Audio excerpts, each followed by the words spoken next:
¿Puede un amor tardío sobrevivir a la terca realidad de un cuerpo que envejece? Carmen se hizo esa pregunta mientras el sol de abril calentaba su rostro a través de la ventanilla del taxi. Sevilla se desplegaba ante ella, vibrante y prometedora, un lienzo perfecto para los sueños dorados de su jubilación recién estrenada junto a Antonio. A sus 62 años, viuda desde hacía 5, sentía que la vida le ofrecía una segunda oportunidad deslumbrante. Antonio, con su encanto andaluz y 5 años menos que ella, era la promesa de risas compartidas, paseos al atardecer por la orilla del Guadalquivir y noches de flamenco improvisado. Se habían casado hacía apenas un mes, y ella había dejado atrás su vida en el norte para instalarse con él en su coqueto piso de Triana. Lo imaginaba todo. Explorarían juntos los pueblos blancos, se perderían por las callejuelas del barrio de Santa Cruz, disfrutarían de tapas interminables con amigos bajo naranjos en flor. Su situación económica era cómoda, las preocupaciones materiales no ensombrecerían esta nueva etapa. La primera sombra apareció esa misma tarde. Carmen, llena de energía, propuso un paseo por el parque de María Luisa. Hace un día precioso, Antonio. Podríamos llegar hasta la Plaza de España. Él, que había estado hojeando el periódico en el sofá con una sonrisa algo forzada, suspiró. «Ay, Carmen, hoy hace un calor que aplasta, y estoy algo cansado del trabajo de esta mañana. ¿Qué tal si mejor nos quedamos tranquilos hoy y pedimos algo para cenar?» La decepción fue como una pequeña punzada, pero Carmen la apartó rápidamente. Claro, era lógico. Adaptarse, empezar de nuevo, podía ser agotador. Ella misma sentía el peso del viaje y la mudanza. «Tienes razón, cariño. Mañana será otro día», respondió, tratando de mantener el tono ligero, aunque una minúscula semilla de inquietud acababa de ser plantada. Los días siguientes tejieron un patrón sutil pero persistente. Antonio era todo encanto y atenciones dentro de casa, pero cualquier plan que implicara caminar más de unas pocas calles o subir escaleras era recibido con excusas. La visita a la Giralda se pospuso por una supuesta reunión imprevista. El paseo por la calle Sierpes se cambió por un café en la terraza más cercana al portal. Siempre había una razón, la humedad. Se me mete en los huesos. Un día largo en su pequeño negocio de artesanía, no me apetece. Envuelto en una sonrisa que empezaba a parecerle a Carmen un escudo, notó que siempre buscaba el ascensor, incluso para subir un solo piso. Vio un par de veces cómo se masajeaba la cadera disimuladamente al levantarse del sofá, o cómo una levísima cojera aparecía y desaparecía, casi imperceptible. Carmen intentó abordar el tema con delicadeza. ¿Has pensado en apuntarte a la piscina del centro cívico? Dicen que nadar va muy bien para la espalda, para todo. Antonio rió. «Quieta ahí, doctora. No seas exagerada, mujer. Solo es la edad, que no perdona. Ya se me pasará». Cualquier sugerencia de ejercicio o cuidado era desviada con habilidad, minimizada con ese encanto que la había conquistado, pero que ahora empezaba a irritarla. ¿Era ella la que esperaba demasiado? ¿Eran sus sueños de jubilación activa una fantasía poco realista? Empezó a dudar de su propio juicio, a sentirse casi culpable por desear más movimiento, más vida fuera de las 4 paredes del piso, por muy acogedor que fuera. La visita de Isabel, la hija de Antonio, intensificó la tensión latente. 30 y tantos años, mirada aguda y una cortesía algo fría hacia Carmen. Desde el principio, Carmen sintió que Isabel la evaluaba, quizás con la lógica lealtad hacia su madre fallecida, o con el recelo hacia la mujer que ahora ocupaba su lugar. Isabel observaba la dinámica entre su padre y Carmen con atención. «Papá, ¿seguro que quieres salir a cenar fuera?» «Te veo algo cansado», comentó una noche, justo cuando Carmen había conseguido convencer a Antonio para ir a un restaurante cercano que requería un pequeño paseo. Antonio, al instante, pareció encogerse. «Bueno, hija, quizás tengas razón». Carmen intervino, tratando de sonar casual. «Pero si es aquí al lado, Isabel, un paseíto nos vendrá bien a todos». La mirada que Isabel le dirigió fue elocuente. Era una advertencia silenciosa. «No presiones a mi padre». Durante el resto de la visita, Isabel reforzó sutilmente la idea de que Antonio necesitaba descansar, que quizás Carmen, con su energía norteña, no comprendía el ritmo más pausado de Andalucía o las necesidades de un hombre de su edad. Carmen se sintió como una intrusa, una aguafiestas, y lo que era peor, vio cómo Antonio parecía refugiarse en la actitud protectora de su hija, validando su propia inacción. Una noche, mientras ordenaba el armario del baño, Carmen encontró una caja casi vacía de un potente antiinflamatorio que requería receta. Y debajo, en un cajón olvidado, un sobre con el membrete de una clínica de reumatología. Dentro, un informe médico de hacía 2 años hablaba claramente de artrosis severa de cadera derecha, recomendación de fisioterapia y posible valoración quirúrgica futura. El aire se le escapó de los pulmones. No era la humedad, no eran cosas de la edad. Era algo serio, algo que Antonio le había ocultado deliberadamente. La confrontación fue inevitable, aunque Carmen esperó a que Isabel se marchara. Eligió un momento tranquilo después de la cena. «Antonio, ¿podemos hablar?» Él levantó la vista del televisor, alerta. «¿Pasa algo, Carmen?»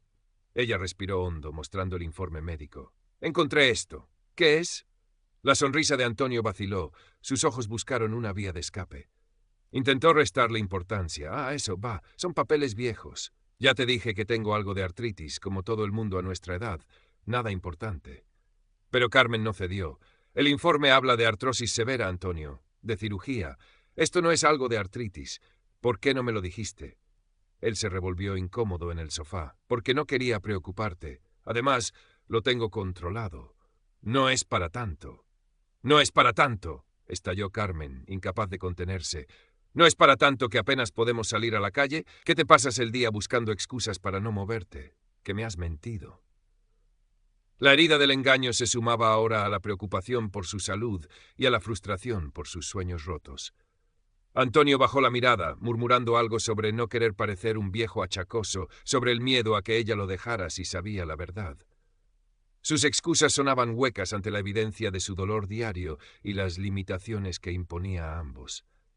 Carmen pasó días investigando. Buscó al doctor Morales, el reumatólogo que firmaba el informe. Leyó sobre la artrosis de cadera, los tratamientos, la importancia crucial de la fisioterapia y el ejercicio adaptado para mantener la movilidad y controlar el dolor. Intentó compartir la información con Antonio, pero él se cerraba en banda. «Déjalo ya, Carmen. No vamos a amargarnos la vida hablando de enfermedades. Estoy bien». Pero no estaba bien. Su cojera era más evidente, sus gestos de dolor más frecuentes, aunque intentara ocultarlos. Carmen se sentía atrapada en una espiral de negación y resistencia. Su amor por él luchaba contra la exasperación.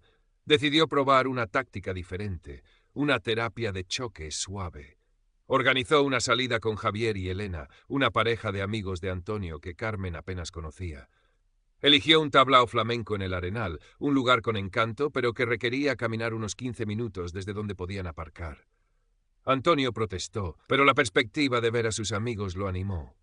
El paseo fue una tortura silenciosa. Carmen veía cómo Antonio apretaba los dientes, cómo intentaba disimular su cojera, cómo se apoyaba disimuladamente en la pared en un par de ocasiones. En el tablao, aunque intentó mostrarse animado, su incomodidad era palpable. Apenas probó las tapas y su mirada estaba perdida. Javier y Elena, amables pero quizás ajenos a la magnitud del problema, no parecieron notar nada extraño, pero Carmen vivió la velada con una angustia creciente. Aquella noche, de vuelta en casa, el silencio era denso. La llamada de Isabel unos días después fue la gota que colmó el vaso. Carmen oyó a Antonio hablar con ella por teléfono en voz baja, quejándose veladamente de que Carmen no lo dejaba tranquilo, que se empeñaba en sacarlo cuando él no tenía cuerpo. Poco después sonó el teléfono de Carmen. Era Isabel. «Carmen, perdona que te moleste. Solo quería pedirte que no presiones tanto a papá. Él sabe lo que puede y no puede hacer. A su edad necesita tranquilidad». La condescendencia en su voz encendió la furia de Carmen. «¿Tranquilidad, Isabel? ¿O resignación? Tu padre tiene un problema serio que se niega a afrontar, y tú, en lugar de ayudarlo, le das alas a su negación. Así no vamos a ninguna parte». Colgó el teléfono temblando, sintiéndose completamente sola en aquella batalla.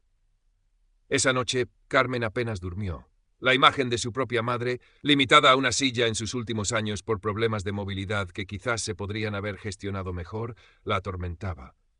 ¿Era ese el futuro que le esperaba con Antonio? ¿Convertirse en su cuidadora, renunciando a sus propios deseos de vida? El amor seguía ahí, pero la desesperación empezaba a ganarle terreno. Se dio cuenta de que no podía seguir así. A la mañana siguiente, abordó a Antonio con una calma tensa. «Antonio, tenemos que hablar seriamente. Te quiero, y precisamente por eso no puedo seguir viendo cómo te consumes y cómo nuestra vida se reduce a este piso. Entiendo tu miedo, tu orgullo, pero esto nos está destruyendo a los dos. Necesito que busques ayuda, necesito que luches. Por ti, por mí, por nosotros. Si no estás dispuesto a hacerlo, no sé si podremos seguir juntos. No era una amenaza vacía, sino la constatación dolorosa de una realidad insostenible. Antonio la miró, sus ojos reflejando una mezcla de sorpresa, miedo y quizás, por primera vez, una chispa de comprensión. El punto de inflexión llegó unas semanas después, con la boda de un sobrino de Antonio. Se celebraba en una preciosa hacienda a las afueras de Sevilla, un evento familiar importante. Implicaba un viaje corto en coche, pero luego caminar por jardines, estar de pie durante el cóctel, quizás incluso bailar un poco. La noche anterior Antonio apenas durmió. El dolor en la cadera era intenso. Por la mañana estaba pálido y ojeroso. «Carmen, creo que no voy a poder ir», dijo con voz apagada. «Me duele muchísimo. Nadie lo entenderá si falto, pero es que no puedo». Justo en ese momento sonó el teléfono. Era Isabel. Antonio le explicó la situación y Carmen oyó retazos de la respuesta de su hija. «Claro, papá, si no puedes, no puedes. Lo primero es tu salud, no te fuerces». Cuando Antonio colgó, Carmen sintió una oleada de determinación fría. Se acercó a él, mirándolo fijamente. «¿Y cuándo podrás, Antonio? ¿Cuándo será el día en que puedas? ¿Vamos a renunciar a la familia, a los amigos, a la vida por no afrontar esto? Vamos a escondernos siempre». Su voz temblaba ligeramente, pero era firme. «Me niego a vivir así, y tú también deberías negarte. Isabel te quiere, pero te está ayudando a rendirte. Tienes que luchar». Se giró hacia la ventana, mirando sin ver los tejados de Triana. «Vas a ir a esa boda, Antonio, aunque sea apoyado en mí, aunque tengamos que sentarnos casi todo el tiempo. Y el lunes, sin falta, vas a llamar al doctor Morales y pedir cita. Es tu decisión, la vida que quieres vivir, la vida que quieres que vivamos juntos». El silencio se prolongó, cargado de tensión.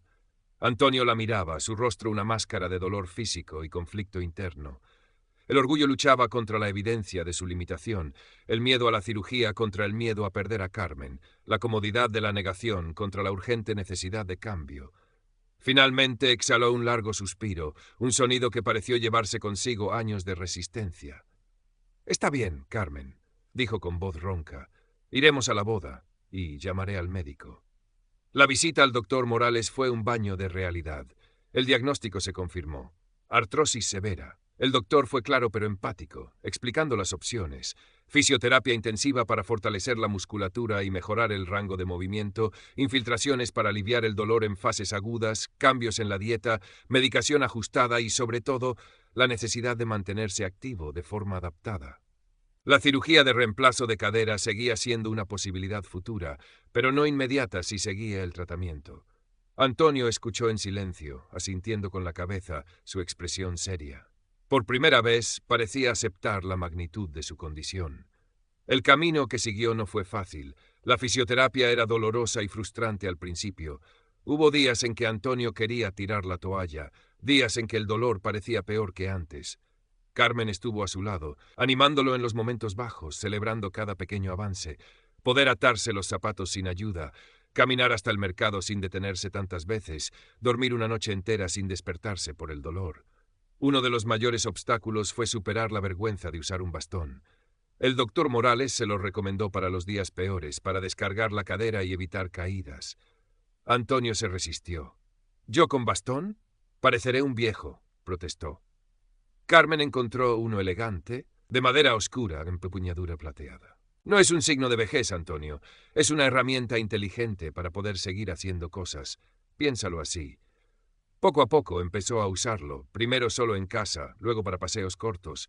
Descubrió con sorpresa que le permitía caminar más distancia con menos dolor y más seguridad. La vida de la pareja empezó a encontrar un nuevo ritmo. Redefinieron sus expectativas y sus placeres. Los largos paseos se convirtieron en caminatas más cortas pero disfrutadas conscientemente, deteniéndose a menudo en un banco a la sombra en el parque de María Luisa, observando a la gente pasar. Descubrieron el placer de las terrazas tranquilas, de las conversaciones largas acompañadas de una cerveza fría, de las visitas a museos eligiendo rutas accesibles. Empezaron a ir a la piscina juntos. La ingravidez del agua era un alivio para la cadera de Antonio. Incluso se atrevieron con un viaje corto a Cádiz, planificando cuidadosamente los desplazamientos y eligiendo un hotel adaptado. La comunicación entre ellos mejoró notablemente. Antonio aprendió a expresar su dolor o su cansancio sin sentir que era una queja o una debilidad. Carmen aprendió a escuchar con paciencia, a ajustar los planes sin frustración, a encontrar alegría en la conexión compartida más allá de la actividad incesante que había soñado inicialmente. Isabel, en sus visitas, notó el cambio. Aunque su instinto protector seguía ahí, empezó a mostrar un respeto cauteloso por Carmen y por la nueva dinámica de la pareja. Vio a su padre más sereno, menos irritable, y aunque no lo dijera abiertamente, pareció entender que la tranquilidad que ella defendía no era la respuesta. Salir con Javier y Elena también se volvió más fácil, eligiendo lugares cómodos, compartiendo risas sin la